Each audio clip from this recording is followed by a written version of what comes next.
están? Espero que se encuentren bien. En este momento continuamos con las contribuciones al pensamiento de la ciencia de la lógica.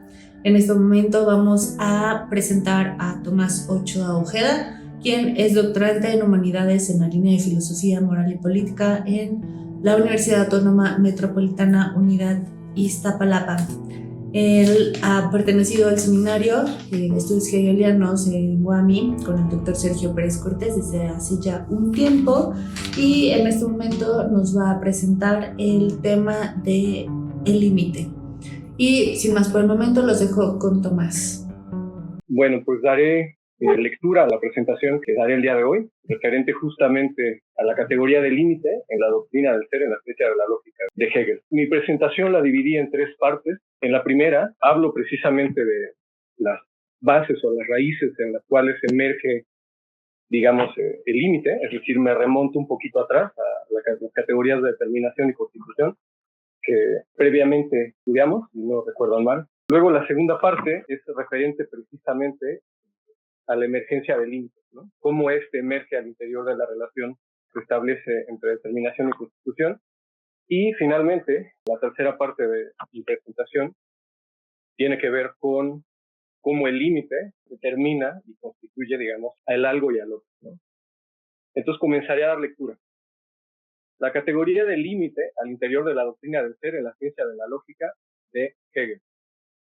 Comienzo, pues. Del mismo modo en que Hegel da cuenta de que todo comienzo no debe ser una irrupción en un cielo despejado, así también el emerger de una nueva categoría es el resultado de un movimiento lógico que le antecede, que la contiene y que le hace necesariamente ser. Es por ello que para dar cuenta conceptual del límite, Grenze en alemán, habremos de dar un paso en dirección contraria a su emergencia y nos colocaremos más específicamente en la dupla de categorías determinación y constitución. Nos situamos, pues, en el momento en el que el algo, o la cosa, se encuentra intrínsecamente dividida en su determinación y su constitución.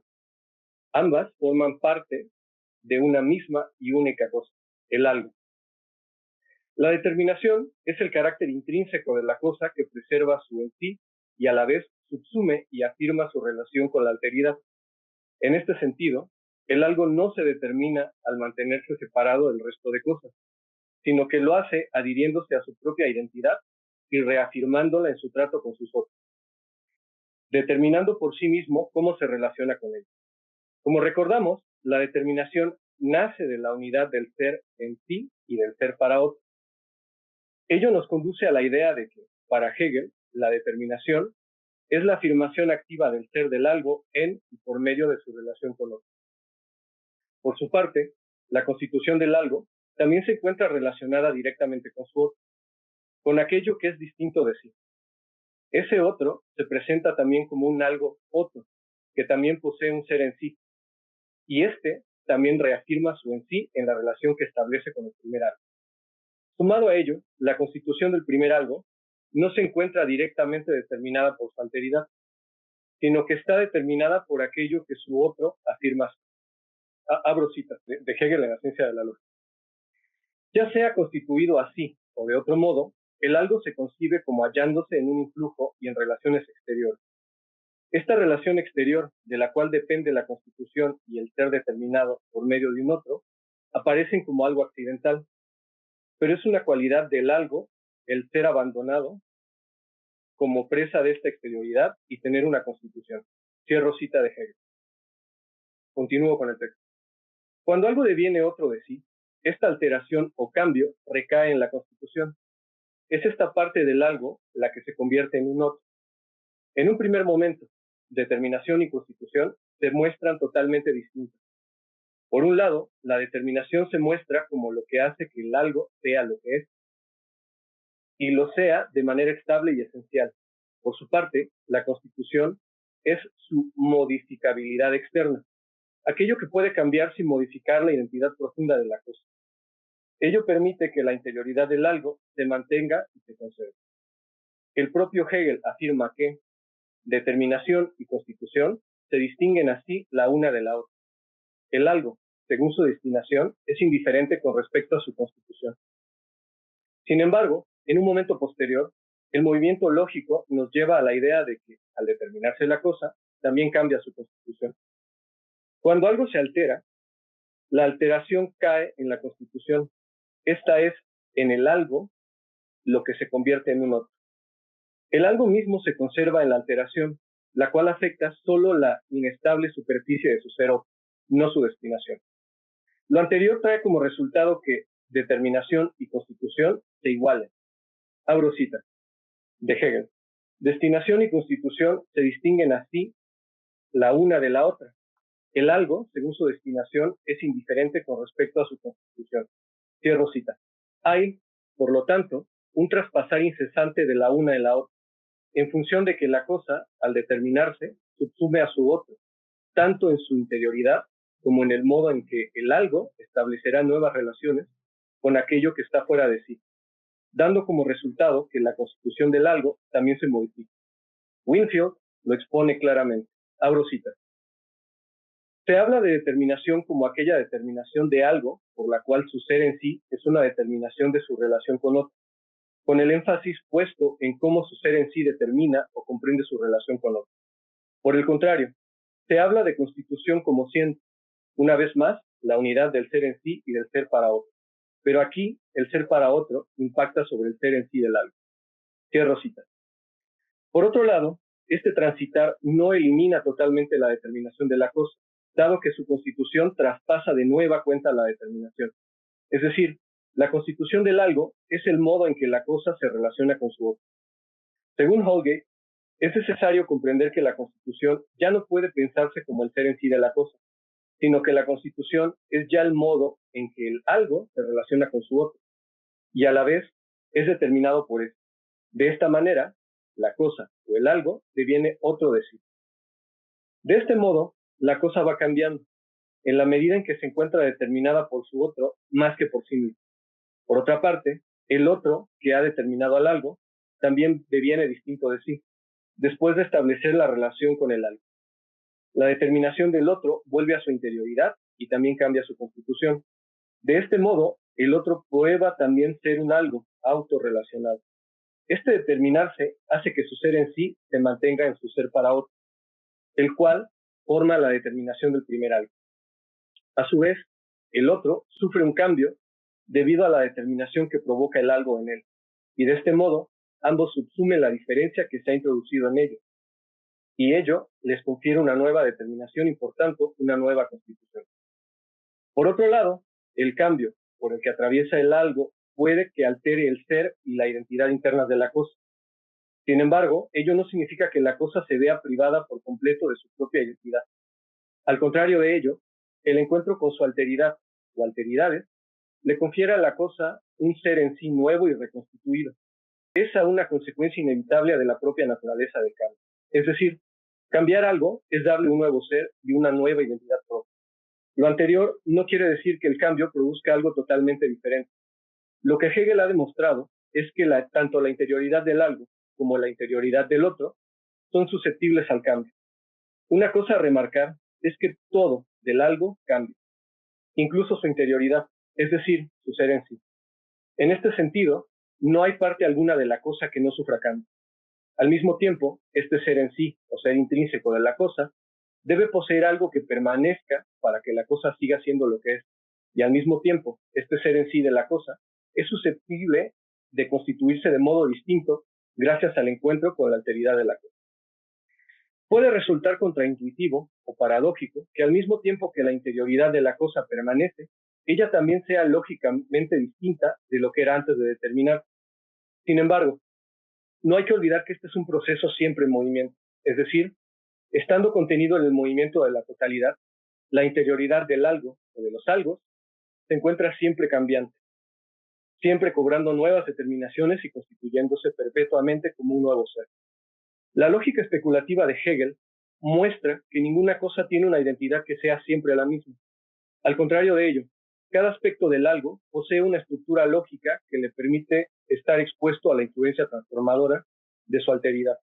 Y a la vez muestra que el algo posee una interioridad que, a pesar de que la cosa se determine constantemente y se mantenga siempre en un perpetuo reconstituirse, dispone de una identidad parcialmente estable.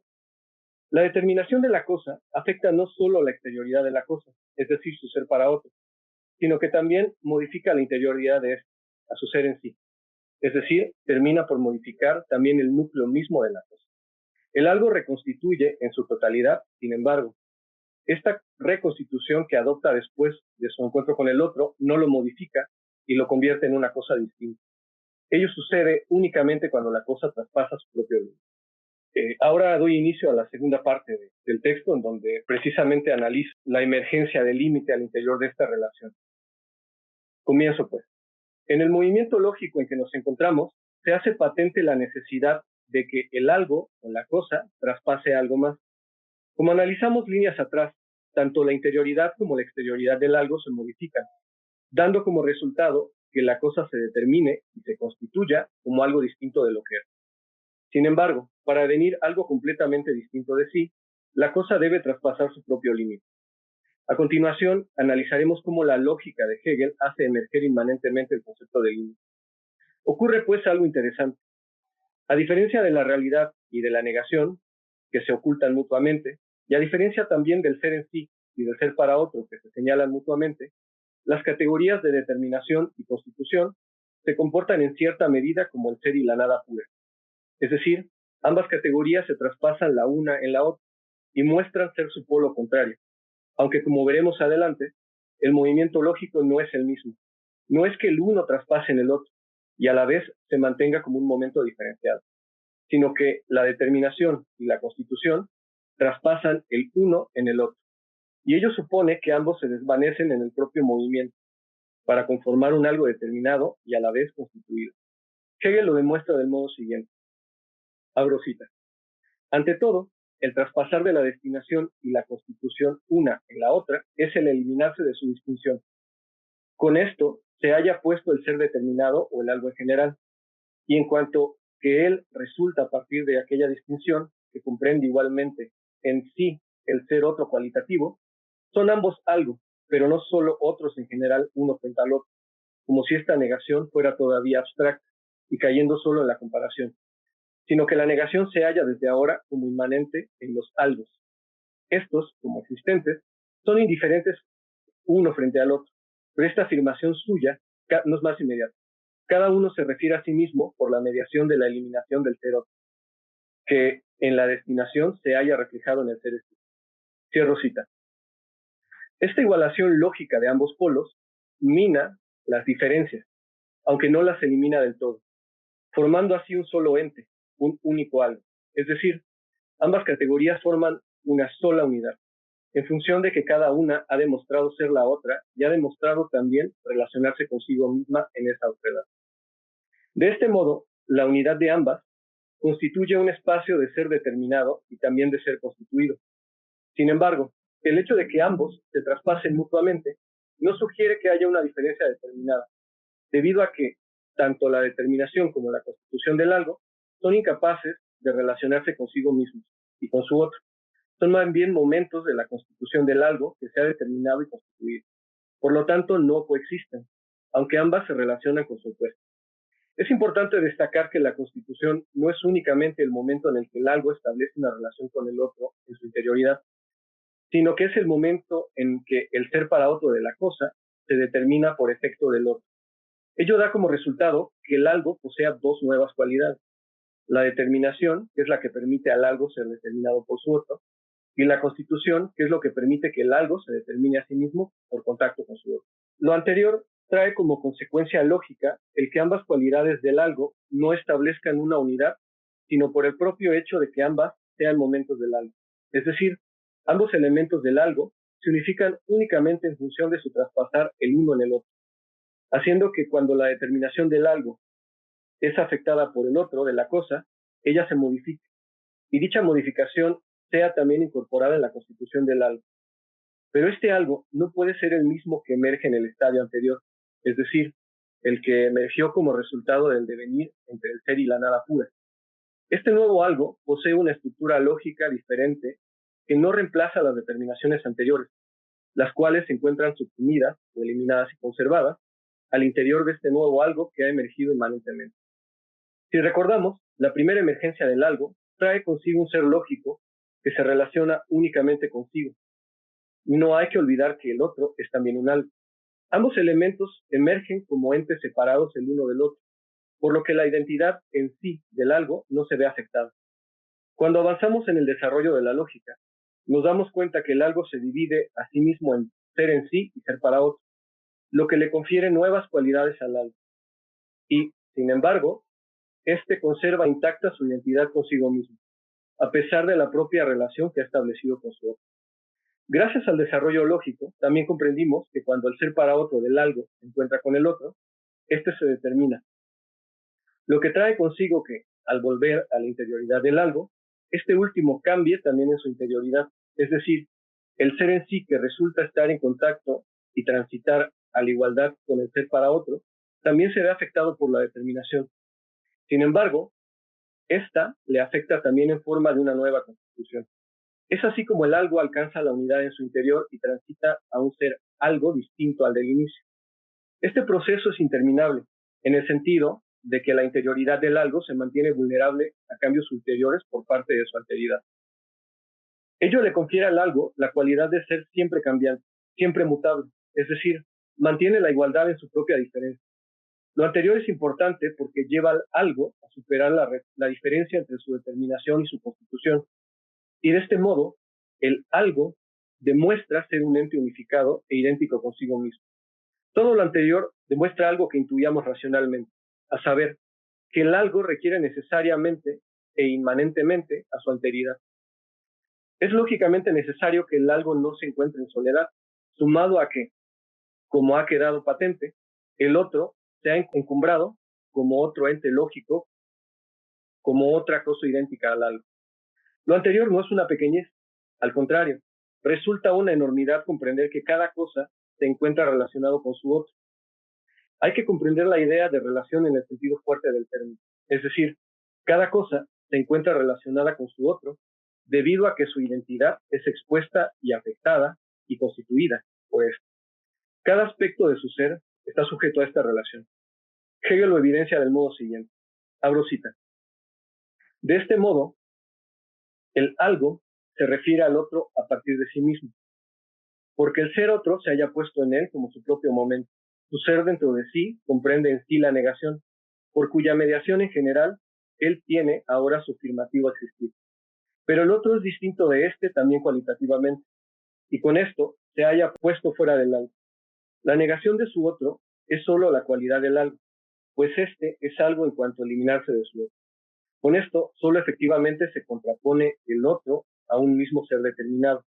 El otro se haya opuesto al primer algo solo exteriormente. O sea, empero, en tanto ellos se hallan en la realidad conexionados absolutamente, vale decir, según su concepto, esta conexión suya consiste en esto, que su ser determinado se ha convertido en ser otro, el algo en otro, y el algo, no menos que el otro, es un otro. Cierro cita. Cada algo, por lo tanto, guarda en su ser en sí una relación directa con la fuente de cambio y negación constantes que suponen su otro.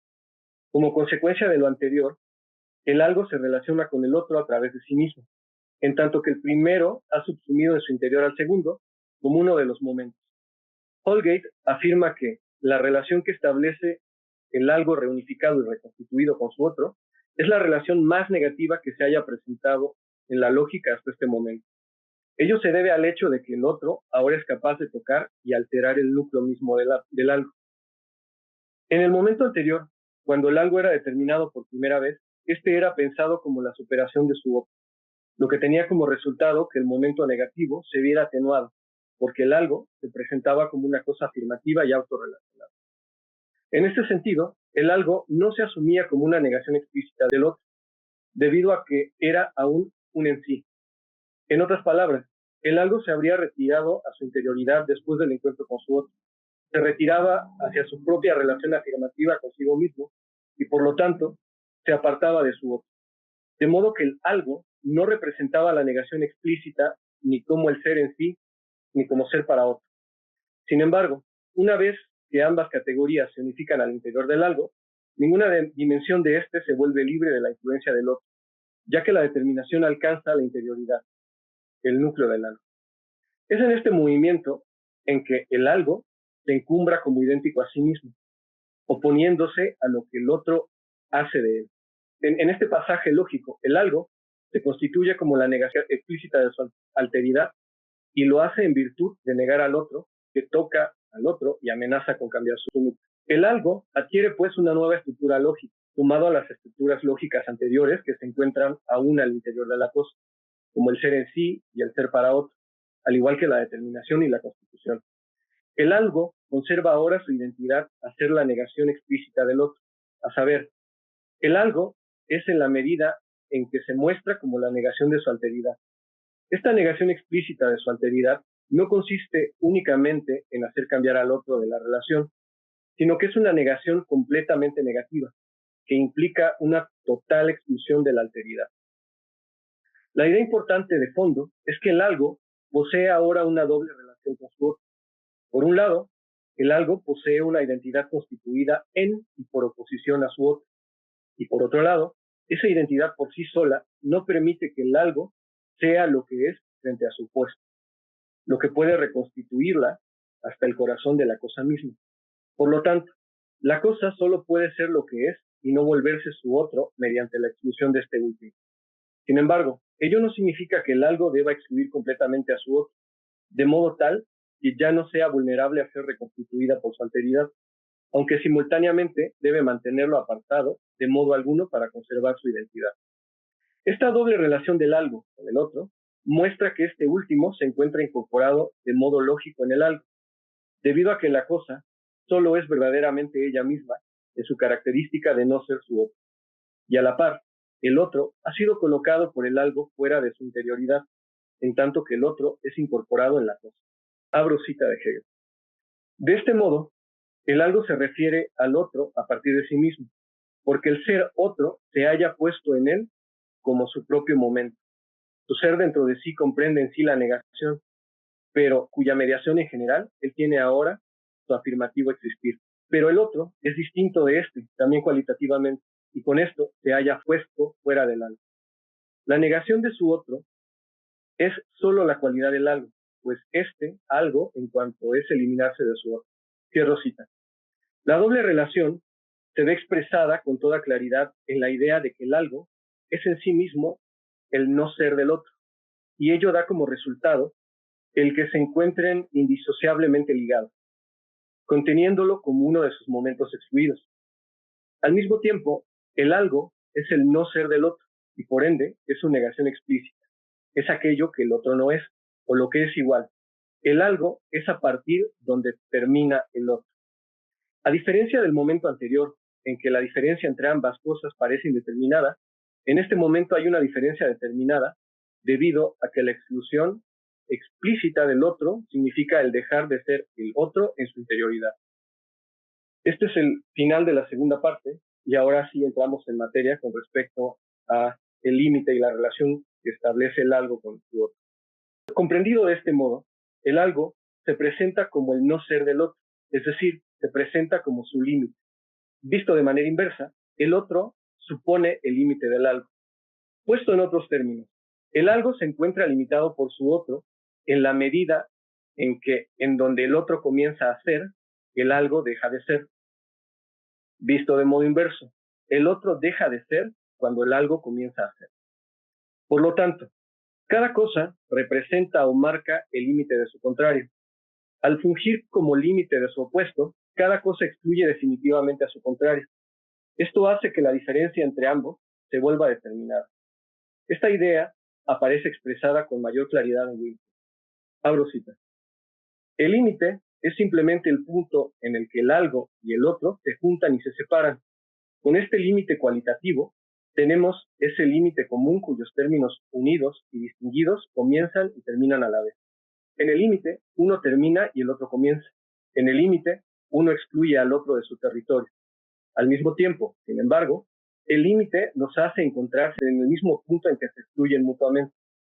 El límite es lo que los separa, y lo que los separa entre sí es lo que les da también definición. Su determinación depende de ello. De esta manera, el límite va a combinar las características que la determinación y la constitución realizan por separado antes de fusionarse entre sí. Cierro cita de Winfield. Este movimiento supone una doble negación, es decir, es la negación del algo, y al mismo tiempo, este algo limitado es en la medida en que supone también la negación simple de su otro. Dado que este es excluido por el algo, aun cuando ello sucede, el algo limitado se ha determinado completamente. En otras palabras, el algo se ha determinado en tanto que no es el otro. A propósito de ello, Holgate observa lo siguiente, abro cita. El algo limitado es, por lo tanto, el algo completamente determinado. En la medida en que algo tiene una constitución y una determinación, es en parte el producto de otras cosas. Solo en la medida en que es donde el otro termina. Por lo tanto, es definitivamente este algo, no algo más. Cierro la cita. Por otro lado, Holgate también comenta que la categoría del algo supone un desarrollo más determinado de la realidad, al mismo tiempo que el límite es el desarrollo más determinado de la negación. Ello es de suma importancia debido a que el límite se presenta como la negación explícita y definida del algo y pertenece a su propio desarrollo inmanente, acentuando de nuevo la necesidad de que cada categoría emerja necesariamente y se derive lógicamente. La potente idea que brota a la superficie es que el límite se encuentra ahora también contenido en la interioridad del algo. Por lo tanto, se presenta no únicamente como un límite exterior. Si recordamos lo que analizamos líneas atrás con respecto al límite, este se presentaba como únicamente externo, en tanto que el algo cesa de ser cuando su otro comienza a ser. Sin embargo, gracias a que el algo ha transitado a la doble negación de su alteridad, el algo ahora ha subsumido ese límite que se presentaba como externo. Lo ha subsumido, es decir, lo ha negado y lo ha conservado en su fuero interno. Este algo limitado ha establecido una relación con su otro limitado. En este sentido, el límite se vuelve lógicamente necesario. Sin embargo, la relación que el algo estableció con el otro en momentos anteriores, cuando el otro afectaba efectivamente al algo, determinando y reconstituyéndolo, era una relación puramente afirmativa o positiva.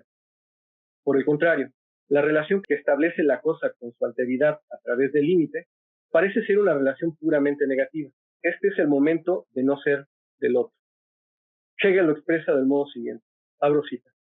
El algo, por lo tanto, es una inmediata existencia que se refiere a sí misma y tiene un término ante todo como en contra de otro. Este término es el no ser del otro, no del algo mismo. El algo limita en él a su otro, pero el otro es en sí mismo un algo en general. El término, por ende, que el algo tiene frente al otro, es también término del otro como algo. Es término de él mismo, por cuyo medio mantiene alejado de sí al primer algo como su otro. O sea, es un no ser de aquel algo. De este modo, el término no solo es el no ser del otro, sino tanto del uno como del otro algo, y por lo tanto, del algo en general. Cierro cita de Hegel. Por lo tanto, la relación que se establece a través del límite entre el algo y el otro mantiene al primer algo conectado con su alteridad y a la vez lo mantiene separado de ella. Puesto de otro modo, el límite implica el momento de determinación o relación doble, en tanto que el algo se encuentra unido y a la vez escindido de su otro. Por otro lado, el límite supone una suerte de lindero entre el algo y el otro, debido a que el algo es donde el otro ya no es, y a la inversa, el otro es donde el algo deja de ser. De ahí que el límite pertenezca a ambos polos de la relación y sea un momento compartido por ambos, el momento del no ser su otro. El algo que es susceptible al cambio, por interacción con su otro, conserva su propia identidad y, sin embargo, al colocar un límite al otro, excluyéndolo a él y a las afectaciones que éste trae consigo, el algo sigue conservándose idéntico a sí mismo en su propia identidad. Eso le confiere a la categoría de límite la potencia de hacer que el algo sea lo que es. No obstante, este ausentarse de su otro, por parte de la cosa, no lo excluye en todos los aspectos, sino en la medida en que dicha exclusión preserva también la identidad de la cosa. En este sentido, el límite no solo separa al algo de su otro, sino que también lo vincula con éste. El límite, sin embargo, no hace que el algo sea invulnerable al cambio y a la reconstitución interna. Funciona más bien como una condición de la identidad del algo en cuanto a algo. Es importante tener en mente que el algo limitado también conserva todas las categorías anteriores, como el ser en sí, el ser para sí al igual que posee una determinación y una constitución, siempre en proceso de cambio. Ello implica que la cosa esté siempre en constante cambio, pero ese cambiar permanece dentro de su límite. Entonces, el algo conserva su integridad y su identidad, lo que le permite seguir siendo ese algo, aunque su ser en sí sea reconstituido de modo diferente. El algo se ve delimitado y determinado por el límite. Si éste atraviesa su límite, el ser no puede ser ya él mismo. Ello supone transitar a algo más, pero a la vez supone también su propia destrucción en cuanto a ser idéntico a sí. Este traspasar a su no ser es lo que sucede cuando el cambio le obliga a ir más allá de su límite, dando como resultado que la cualidad de la cosa, aquello que le hace ser lo que es, se disuelva. Cuando ello sucede, la cosa no solo cambia, sino que se destruye y termina por convertirse en algo completamente distinto de lo que es. Por lo anterior, podemos comprender que el límite no salvaguarda la identidad básica del algo, debido a que la cosa, al traspasar su límite, deviene otro de sí. Ello supone su propia destrucción en cuanto cosa idéntica a sí mismo. Por lo tanto, las cosas finitas son vulnerables a su propia destrucción. Podemos incluso afirmar que ellas llevan dentro de sí esa cualidad de eventualmente dejar de ser lo que son. Es decir, llevan la categoría finitud inscrita en forma de límite. En este sentido, podemos afirmar que todas las cosas son necesarias e inmanentemente finitas. A este punto de la lógica, Hegel ha demostrado que no puede existir únicamente un ser determinado, sino que debe existir al menos un algo y un otro. Cada algo se erige como lo que es en función de su constitución interna y al mismo tiempo se encuentra relacionado internamente a su otro. El Dasein, o ser determinado, no se encuentra nunca en un punto prístino anterior a la relación con su otro. Es decir, nunca se encuentra aislado de sus anterioridades. Al contrario de ello, se encuentra siempre explícitamente e internamente relacionado con su otro. Es importante recalcar que Hegel no se refiere a un otro específico, sino a un otro en general. Ahora bien, una vez que se establece la relación entre ambos elementos, el algo y el otro, pareciera también trazarse una división o un lindero entre ambos. Es decir, se marca el límite de ambos polos de la relación. El algo deja de ser en el punto en que el otro comienza a ser. Es gracias a la limitación del otro que el algo puede ser. Holgate nos señala la importancia de no considerar a las categorías de la lógica especulativa de Hegel como rivales la una de la otra. Si ese fuera el caso, la lógica se nos presentaría como un entramado confuso en el que pareciera no haber un objeto fijo al que Hegel desea conducirnos. Contrario a ello, hay que comprender a las categorías como momentos complementarios y enriquecedores en lo referente a conducir siempre a un grado de determinación mayor del ser. Cada categoría que emerge priva a su predecesora de ser la última palabra del propio desarrollo lógico. Y al hacerlo, nos muestra que posee un impulso que lo catapulta a concretizarse más, a cada paso de la lógica. El que una categoría sea subsumida o eliminada, aufgehoben, el que una categoría sea subsumida o eliminada, aufgehoben, supone que la propia categoría que ha desaparecido de nuestra vista sigue jugándose al interior del proceso. La categoría es eliminada y a la vez conservada al interior de los momentos superiores del proceso. Lo anterior es ciertamente importante en función del momento en que nos encontramos. A saber, el límite ha emergido en un momento que pareciera ser contradictorio. En la sección dedicada a las categorías de determinación, destinación y constitución, Hegel demostró que a pesar de que el algo posee una constitución que le hace ser lo que es, ella está siempre sometida al cambio por efecto de la relación del algo con su otro. Ello le confiere una suerte de estabilidad cambiante. El algo es lo que es, pero puede ser siempre de otro modo como resultado de su interacción con su otredad. Del mismo modo, cuando Hegel analiza la categoría de límite, advertimos que, a pesar de que el algo limita a su otro, ello no supone que ambos estén separados y sean insusceptibles al cambio. Expresado de otro modo, el algo es esa cosa tautológicamente idéntica a sí misma gracias a su límite, pero que puede ser transmutado por esa relación limitante que establece con su otro, ya sea de un modo que lo mantiene dentro de su interioridad o de un modo que le haga ir más allá de ese límite que otrora lo definía. Por lo tanto, el límite en el algo es el punto en el que otro termina y no se encuentra ya presente. De igual modo, todo aquello que se encuentra más allá del límite del algo es su negación, es decir, su no ser. De modo inverso, todo lo que se encuentra fuera del límite del otro es su negación directa. Es decir, todo límite es la negación. Limitar algo es negar. Pinkart comenta lo siguiente: lo negativo de algo es su límite, lo que lo distingue de otra cosa, es decir, el punto en el que deja de ser lo que es, o deja de ejercer la autoridad que de otro modo tendría. En la jerga de Hegel, todas las cosas finitas son, pues, lo que son solo en términos de su distinción de otra cosa.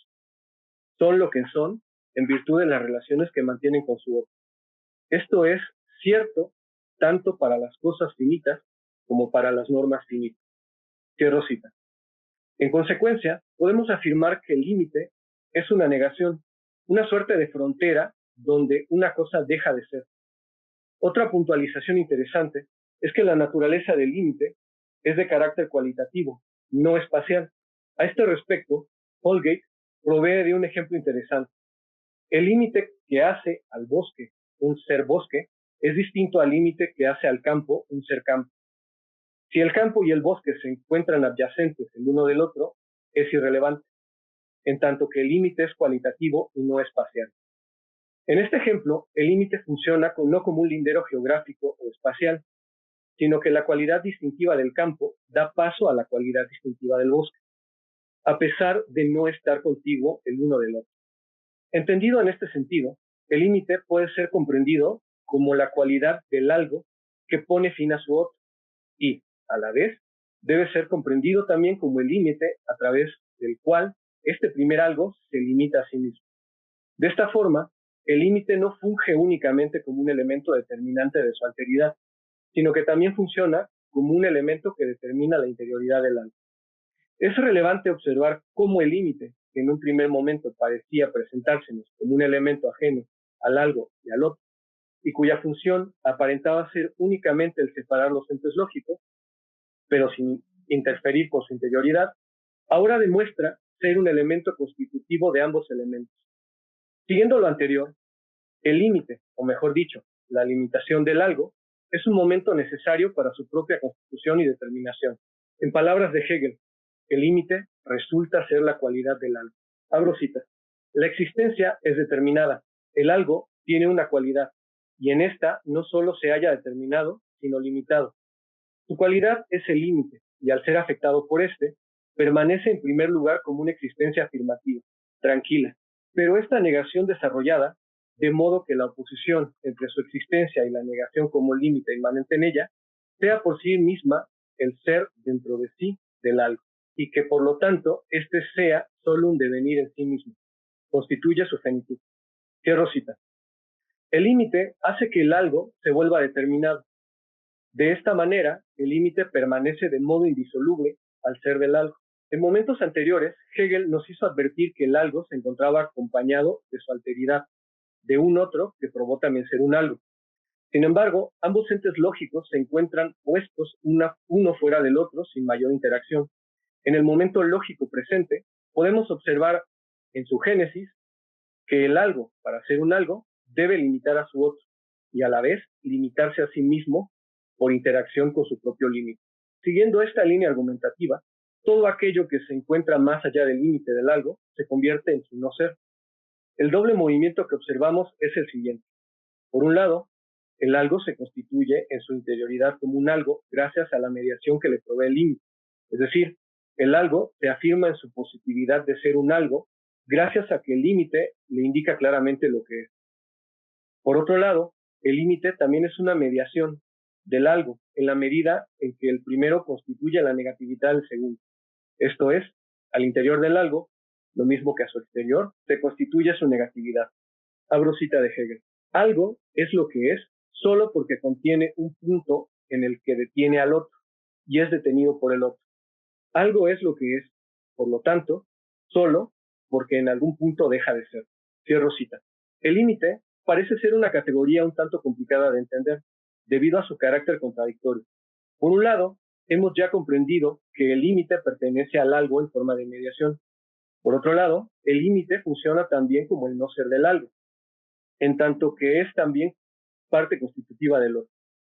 El límite es donde cada uno termina y deja de ser. Lógicamente, en el límite no se encuentra presente ni el algo ni el otro, y como consecuencia, el límite funge como la mediación de ambos. El límite parece presentarse como un oxímoron. El algo se constituye como tal gracias a su límite, el cual entonces pertenece al algo. Al mismo tiempo, sin embargo, el límite se encuentra fuera del algo en tanto que se erige como el no ser del algo, puesto que cuando el límite es, la cosa ya no es. Debido a que la cosa deja de ser, entonces el algo es diferente al límite. Dicha ambivalencia se juega también para el otro. Por lo tanto, el límite se encuentra entre el algo y su otro y al mismo tiempo pertenece a ambos. Lo anterior es necesario tenerlo siempre en mente cuando se habla de límite en la ciencia de la lógica, debido a que la conciencia común tiende a comprender al límite como una delineación empírica, como sería un lindero o una frontera, expresada como un surco en el suelo que no pertenece a una ni a otra cosa. Si pensamos, por ejemplo, en el caso de dos naciones divididas por una frontera geográfica, tendemos a pensar a la frontera como una suerte de territorio neutral que no pertenece a ninguna de las dos naciones. Pareciera entonces que el límite es un tercer elemento ajeno a ambos elementos previos. Contrario a ello, la conciencia especulativa debe tener en cuenta que el límite no es una tercera cosa separada del algo y del otro. El límite debe ser considerado como un punto de transición entre el algo y el otro, dando como resultado que ambos sienten las bases para dar cuenta de su propia finitud. Winfield lo expresa de modo más claro en el siguiente fragmento. Abro cita. Cada cosa tendrá un límite que une la relación que algo tiene con otra cosa, con lo que es en sí misma. Un límite, después de todo, es el límite donde algo comienza y termina. El límite es donde algo entra en contacto con su otro, donde tiene esta relación con su otro, así como donde deja de tener su relación con el otro. Todo en esta misma coyuntura. Cierro cita. Siguiendo a Winfield, advertimos que el algo y su otro se encuentran unidos por un límite común. Ello no hace más que acentuar de nuevo que ambos elementos de la relación son idénticos, y parecen serlo en dos modos. Por un lado, se muestran idénticos en tanto que cada uno se encuentra más allá de su propio límite, y en consecuencia es simplemente un algo o un Dasein que se relaciona consigo mismo. Por otro lado, ambos elementos, el algo y el otro, se muestran idénticos a su contrario en la medida en que cada uno es el límite de su otro. Entendido de este modo, ambos elementos comparten una misma estructura lógica, es decir, ambos son un Dasein y poseen al mismo tiempo un límite. Sin embargo, ello sucede únicamente en función del límite que contiene. Al mismo tiempo, ese límite es el punto en donde cada elemento del proceso deja de ser. Más allá de su propio límite se encuentra su no ser. La idea de que el no ser del algo se encuentre más allá de su límite nos hace pensar entonces que el algo y el otro no son iguales. Si lo fueran, el límite no diferenciaría a dos elementos distintos, sino que sería una bisección de una y la misma cosa. La idea interesante, aunque contradictoria en este aspecto, es que tanto el algo como el otro son iguales y a la vez mantienen su diferencia. La conclusión a la que llega Holding al analizar esta sección de la ciencia de la lógica es que, abro cita, el ser o Dasein de una cosa se encuentra de este lado de su límite, pero también apunta más allá de sí mismo, hacia ese límite como su verdadero lugar. Cierro cita. Puesto de otro modo, el Dasein del algo, aunque ello también vale para su otro, se encuentra al mismo tiempo tanto en su interioridad, es decir, en su en sí, como más allá de sí, debido a que, de modo lógico, un algo posee Dasein por y en su límite. Este rasgo introducido por Hegel es de suma importancia, debido a que, como se mostrará adelante en la ciencia de la lógica, ello introduce gran dinamismo a la cosa. Es decir, la cosa no se queda quieta al interior de su límite, sino que la contradicción que yace en su interior lo impulsa siempre más allá de. Bueno, yo diría que está muy bien expuesto, Tomás. Hiciste una larga exposición del límite, todavía, digamos, centrado en el límite. Yo quisiera simplemente para hacerte abundar en las ideas que ya pusiste y que las complementes, que las extiendas. ¿Cuál sería la diferencia entre el devenir y el cambio? Para Hegel son cosas diferentes y como tú mostraste, tú te concentraste más en el cambio. ¿Cuál sería la diferencia, sería la primera pregunta, entre devenir y cambio? Por a pesar de que ambas categorías parecieran dar cuenta del mismo movimiento, es decir, cómo una cosa deja de ser lo que es y transmuta a lo siguiente, pienso que la diferencia se encuentra en el nivel en el que se maneja el cambio, ¿no? El cambio aparece en un nivel superior al devenir. Hay que recordar que el devenir emerge justamente en la primera relación que se establece entre el ser puro y la nada pura, y que es el modo en el que Hegel, digamos, resuelve esa relación que a ratos pareciera dialécticamente interminable, ¿no? Y entonces, por medio del devenir, que el ser y la nada emergen como un ser determinado, ¿no? Como un Dasein. A diferencia, me da la impresión de que el cambio mantiene al algo, o sea, es decir, hay una suerte como de interioridad que hace que el algo siga siendo lo que es, a pesar de que sufre cambios, ¿no? Es interesante porque Hegel pareciera decir que precisamente el límite lo que hace es que la cosa cambie, pero que a la vez siga conservando esa interioridad que la cosa previamente tenía, ¿no? Es interesante porque Hegel dice que cuando se traspasa el límite, es decir, y se anula la interioridad de la cosa, en sí que la cosa tiene, entonces el ser se destruye, ¿no? Y pasa a formar parte del proceso y de otra cosa. Pero me da la impresión de que precisamente el cambio, al encontrarse en un nivel, digamos, superior de determinaciones en la ciencia de la lógica, lo que nos está dando a entender es que a pesar de que la cosa transmuta o traspasa en algo distinto, hay algo de la cosa que siempre se mantiene. Esa es la impresión que me da que hay, digamos, para diferenciar estas dos categorías que parecieran ser muy similares la una y la otra. La noción de cambio, hemos discutido varias veces en el seminario, supone dos cosas. Uno, que la cosa tiene que seguir siendo idéntica así, porque tiene que haber algo que cambie. Pero la cosa tiene que ser a la vez diferente de sí, porque si no fuera diferente de sí, nada habría cambiado. ¿Cómo extenderías esta unidad de la identidad y de la diferencia dentro del horizonte del límite en que tú te encuentras? Justo centrarse en la categoría de cambio quiere decir introducir en el ser, como lo has señalado bien en tu trabajo, la contradicción. Es decir, el ser tiene que ser identidad y diferencia, porque si no, no habría cambio. Sería o identidad o diferencia. Tiene que haber las dos cosas. Esta contradictoriedad en el nivel en que nos encontramos dentro del límite, ¿qué significado tiene para la lógica de Hegel y para su desarrollo posterior? Evidentemente, para que la cosa cambie o transmute algo de sí, debe cambiar algo y a la vez debe haber algo que se mantenga, ¿no?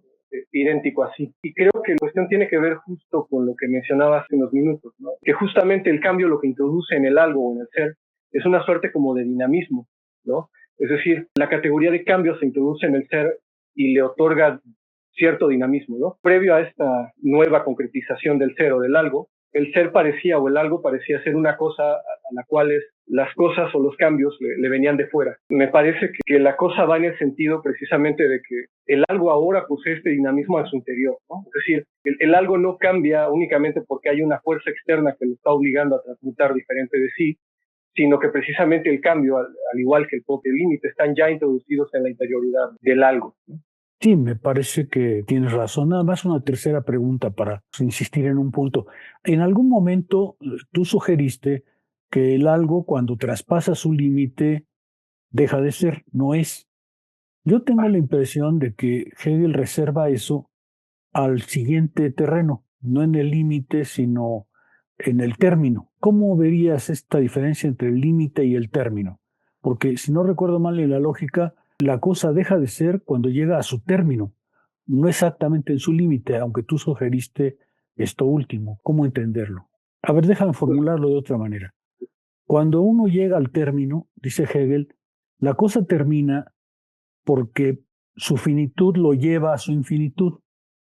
En cambio, en el límite pareces haber sugerido que el límite es un algo en el que deja de ser, pero este dejar de ser no es su introducción en la finitud, sino es como algo distinto. Eso es lo que quisiera un poco que explicitaras.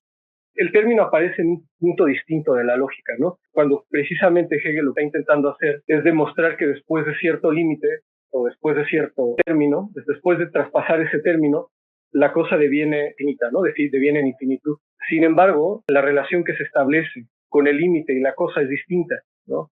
La cosa deja de ser lo que es y se transforma en algo distinto, ¿no? Una de las cosas interesantes y que recuerdo muy bien de sus clases es cuando hablábamos precisamente del límite y del deber ser, ¿no? Recuerdo interesantemente que hablábamos precisamente de la pandemia. Usted nos decía, nos explicaba que justamente el límite se presenta como una suerte de lindero también externo como interno, y sin embargo, cuando la cosa cruza su límite o traspasa este límite, siempre se nos pone un límite enfrente, ¿no? Al menos en el término epistemológico en el que nos referíamos en esa clase, ¿no? Es decir, a diferencia del término que supone sí la eliminación de la cosa y su traspaso a la finitud, el límite está más bien en el interior de la cosa, al igual que en el exterior de la cosa, y lo que hace es que la cosa transmute en algo distinta de sí y a la vez conserve su identidad, ¿no? Es distinto en este sentido al término, en tanto que una vez que la cosa cruza el término, precisamente deja de ser lo que es, ¿no? Se elimina como esa sustancialidad del en sí que la propia cosa posee. Me gustaría que insistieras en que el límite para Hegel es una categoría lógica. No debe entenderse como una categoría ni temporal ni espacial. ¿Cómo insistirías sobre ese punto, que es una categoría estrictamente lógica? Quizás, bueno, los dos ejemplos más bien que cité al interior de mi texto pueden arrojar cierta luz al respecto.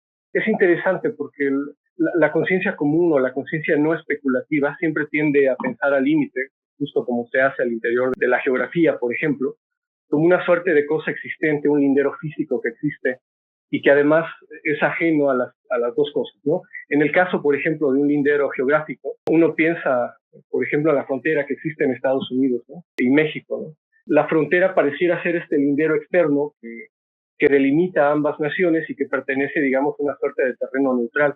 Sin embargo, en la ciencia de la lógica, el límite se introduce al interior del algo y no se juega únicamente como determinación o mediación externa, ¿no?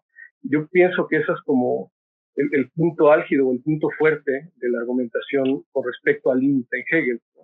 Es decir, comprender cómo el límite posee estos dos términos, ¿no? Es decir, por un lado se muestra puramente negativo porque más allá del límite la cosa ya no es, y sin embargo se muestra también positivo porque constituye la interioridad del algo, ¿no?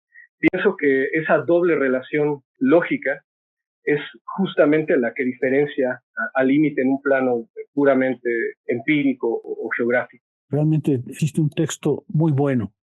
Tu texto es realmente muy bueno. ¿Por qué no sitúas el problema del límite dentro de la doctrina del ser? ¿En qué momento de la doctrina del ser nos encontramos? Y dijiste muy bien lo que le antecede. Quizá puedas abundar un poco hacia dónde apunta. ¿Qué es lo que el límite va a permitir pensar después en la lógica? El límite precisamente pareciera dar la pauta para que emerja también la siguiente categoría, ¿no? La del deber ser, y de cómo precisamente el algo se ve siempre impulsado a superar ese límite. Muchos de los elementos también que parecieran como presentarse en esta parte anuncian también lo que ocurrirá después, ¿no? La emergencia de las categorías de finitud y de infinitud. Pienso que esta parte es de vital importancia justamente para construir categorialmente lo que vendrá después, ¿no? Que será precisamente el Sollen, el deber ser, y las categorías de finitud e infinitud. Es decir, Hegel pareciera darle gran importancia a la introducción de este término de límite, precisamente porque el límite se muestra como algo ya constructivo, ¿no? No algo que precisamente limita nada más exteriormente al algo, la cosa, ¿no? Sino que empieza justamente a interiorizarse en la cosa, en el algo, y empieza a dar como las pautas precisamente para el deber ser, para estas categorías que vendrán después.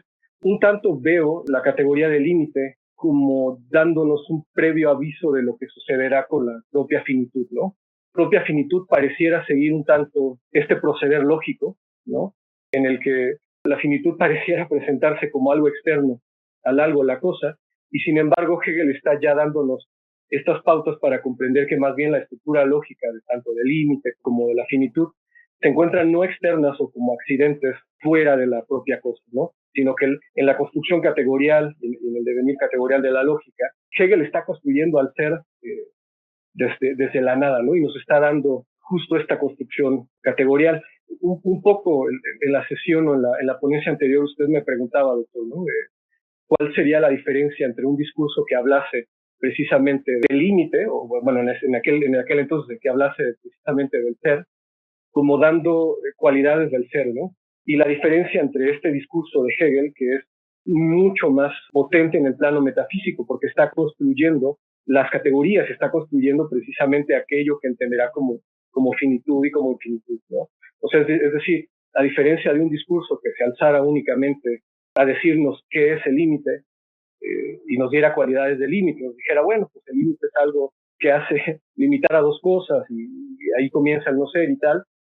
Hegel nos da un mapa pormenorizado de cómo es que las categorías se van formando, ¿no? Muy alejadas un tanto del plano empírico, ¿no? Del plano concreto, ¿no? Hegel está trabajando justamente al interior de la propia estructura lógica del ser y lo está dotando de estas categorías, ¿no? De estas determinaciones.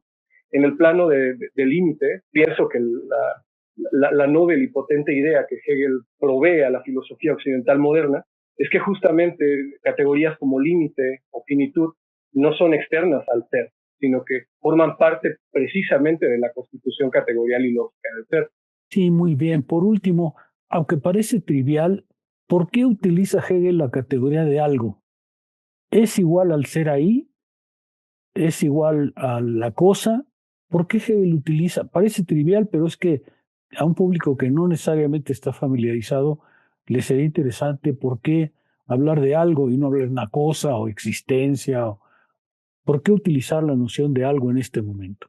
Porque precisamente estamos en un punto bastante indeterminado del proceso, ¿no? Un algo es una categoría tan general que un algo es cualquier cosa que existe, ¿no? Es decir, yo soy un algo, la mesa en la que estoy recargado es un algo, todo es un algo, ¿no?